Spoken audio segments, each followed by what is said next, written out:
شروع اللہ کے نام سے جو بڑا مہربان نہایت رحم والا ہے۔ یہ لوگ کس چیز کی نسبت پوچھتے ہیں؟ کیا بڑی خبر کی نسبت جس میں یہ اختلاف کر رہے ہیں؟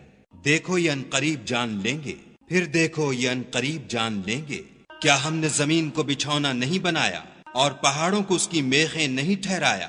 بے شک بنایا اور تم کو جوڑا جوڑا بھی پیدا کیا، اور نیند کو تمہارے لیے موجب آرام بنایا، اور رات کو پردہ مقرر کیا، اور دن کو معاش کا وقت قرار دیا، اور تمہارے اوپر 7 مضبوط آسمان بنائے، اور آفتاب کا روشن چراغ بنایا، اور نچڑتے بادلوں سے موسلا دھار مہ برسایا، تاکہ اس سے اناج اور سبزہ پیدا کریں، اور گھنے گھنے باغ۔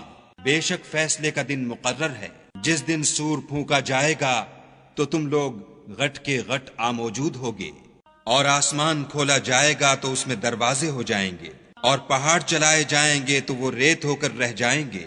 بے شک دوزخ گھات میں ہے، یعنی سرکشوں کا وہی ٹھکانہ ہے، اس میں وہ مدتوں پڑے رہیں گے۔ وہاں نہ ٹھنڈک کا مزہ چکھیں گے، نہ کچھ پینا نصیب ہوگا مگر گرم پانی اور بہتی پیپ۔ یہ بدلہ ہے پورا پورا۔ یہ لوگ حساب آخرت کی امید ہی نہیں رکھتے تھے، اور ہماری آیتوں کو جھوٹ سمجھ کر جھٹلاتے رہتے تھے، اور ہم نے ہر چیز کو لکھ کر ضبط کر رکھا ہے۔ سو اب مزہ چکھو، ہم تم پر عذاب ہی بڑھاتے جائیں گے۔ بے شک پرہیزگاروں کے لیے کامیابی ہے، یعنی باغ اور انگور، اور ہم عمر نوجوان عورتیں، اور شراب کے چھلکتے ہوئے گلاس۔ وہاں نہ بیہودہ بات سنیں گے، نہ جھوٹ خرافات۔